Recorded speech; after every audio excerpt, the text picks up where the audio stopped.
call me Pat, call me Paddy, call me Mick, call me Shawnee. I'll ride o'er the crest of your unspoken hate. Call me tinker, call me traveller, call me blind, drunken rambler. I'll ride o'er the crest of your unspoken hate. I'll ride o'er the crest of your unspoken hate. Which, g'day, hello. Under the Roman Empire, Caesar would demand every year that everyone would burn incense to Caesar as a sign of their submission to the imperial state. Some Christians refused and some were executed. Today they demand we pay our taxes for their wars and their prisons, we vote, and we worship this. The state demands a monopoly on violence, and so has always found pacifists of every stripe, Christian and non-Christian, Buddhist and Jew, atheist, agnostic, a threat to their basis, their foundation stone, which is violence. My name is Ciaron O'Reilly, and this is my story and my perspective. It's no more significant or less significant than your story, and I hope we will all share our stories and our perspectives in the lead up and following the Irish elections on February the 25th. Maybe if we share our stories and our perspectives, we can work out how did we get into this mess in the first place and come up with some ideas about how we can get out of it. I don't vote because it only encourages them. 37% of us didn't vote last time. If you make a choice not to vote this time, I want you to make that choice out of a spirit of hope and rebellion, not one of resignation and cynicism. This is Brixton Prison.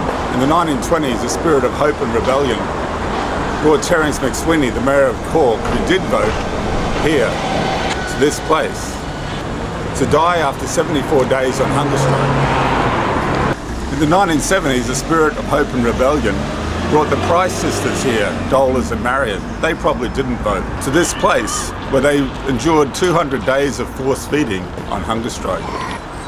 All sorts of Irish folks have been dragged through this place in a spirit of hope and rebellion and a desire for independence for Ireland. Hugh Feeney, Ronan Bennett, Gary Kelly, Gerard Chewett and Brian Keenan, amongst many other Republicans. Other folks were dragged here merely for being Irish in the wrong place at the wrong time. Giuseppe Conlon, Vincent Maguire, Paddy Hill, Jerry Conlon, the Guildford Four and the Maguire Seven among them. I'm pretty sure that none of these Irish people suffered so much and fought so hard so that the clowns of Fianna Fáil and Fine Gael would hand over our country to the International Monetary Fund and establish a military base at Shannon Airport to facilitate an illegal, immoral invasion of another sovereign nation, Iraq. As a young Irishman, my grandfather was dragged through jails like this due to his resistance to empire and his contribution to the struggle for Irish freedom. Jails in New York, Dublin and Athlone. I'm sure he didn't sacrifice so much and fight so hard so Ireland could be handed over to the IMF and the Iraqi and Afghani people could suffer now at the hands of today's black and tans. I was raised in Irish republicanism. In 1977, the Christian Brothers expelled me from school for protesting the Queen's Silver Jubilee visit to Brisbane. They took me back eventually, God bless them. Irish republicanism was my Old Testament, the cry for justice against oppression and oppressors. Later in 1977, radical Christianity became my New Testament. I concluded that violence was a dead end, and getting into bed with the war-making state was the death of the church and every dissident movement as a moral agent in the world. I concluded that justice was the basis of real peace and that violence is what sustains exploitation.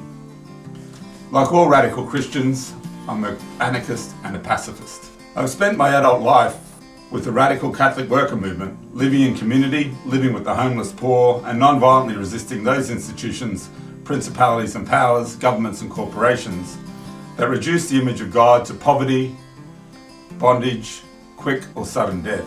Over the last 30 years, I've been arrested, bashed, raided, fitted up, blacklisted, whited out, deported.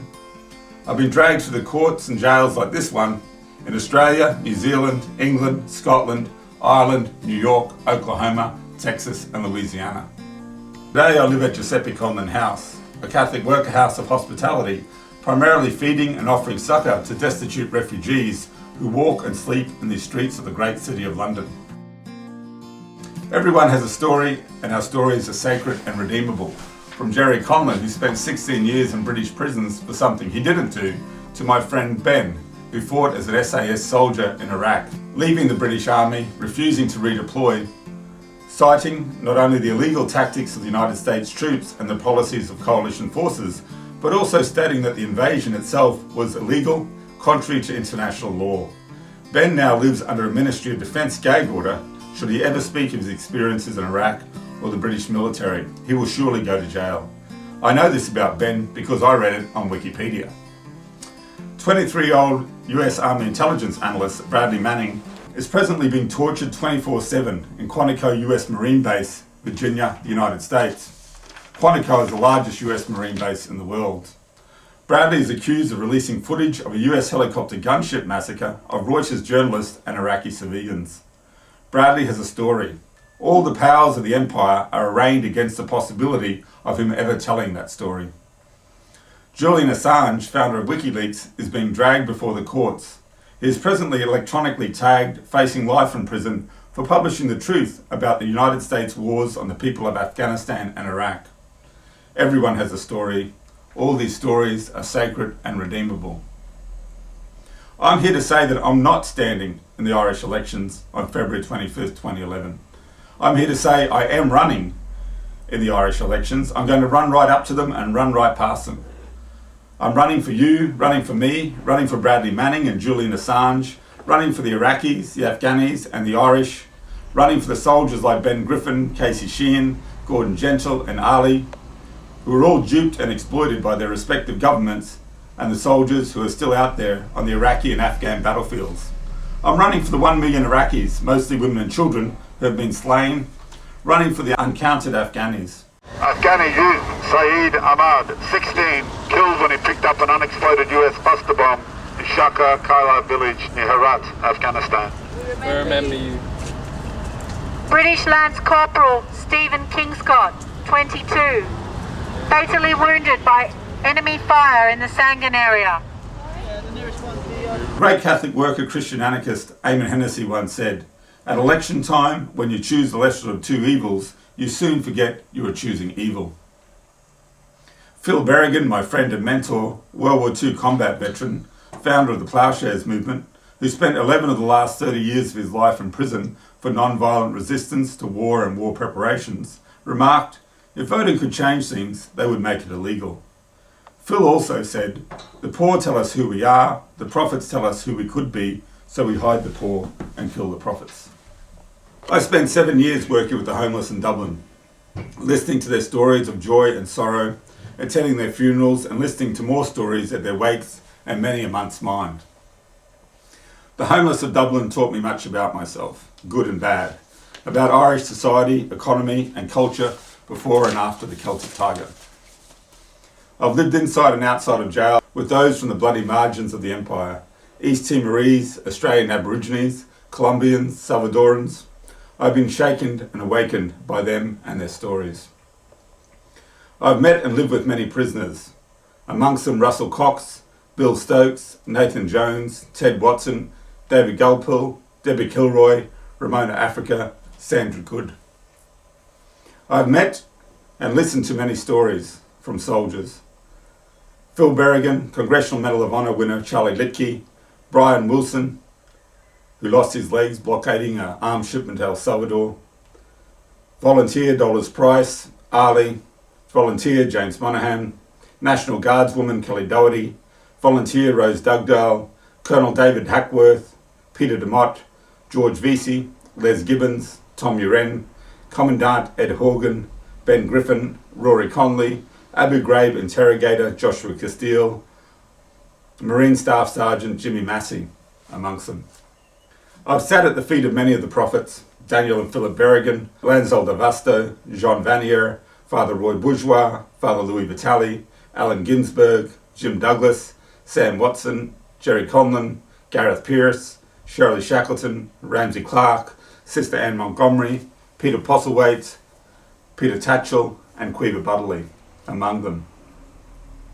I've listened to their experiences of humanity at its lowest ebb, in prisons and wars. I've listened to their visions and dreams of humanity redeemed. of the possibilities of human solidarity, peace and justice. I'm returning to Ireland not to stand but to run during this election. I'm planning to run and run. When I was a young lad, I used to be a 1500 metre runner and a cross-country runner. Not as good as the great Irishman Colin Roddy, but pretty good. This race is much longer than the 1500 metres or 3 miles. This race is much more important than any race I've run before. There aren't any ribbons waiting at the end of this race. Scripture warns us about what will be waiting for those who choose to prepare the way of the Lord, those who choose to walk the walk as well as talk the talk, and work for peace and justice. They will be scorned, they will be vilified, there may even be more jail time at the end of this.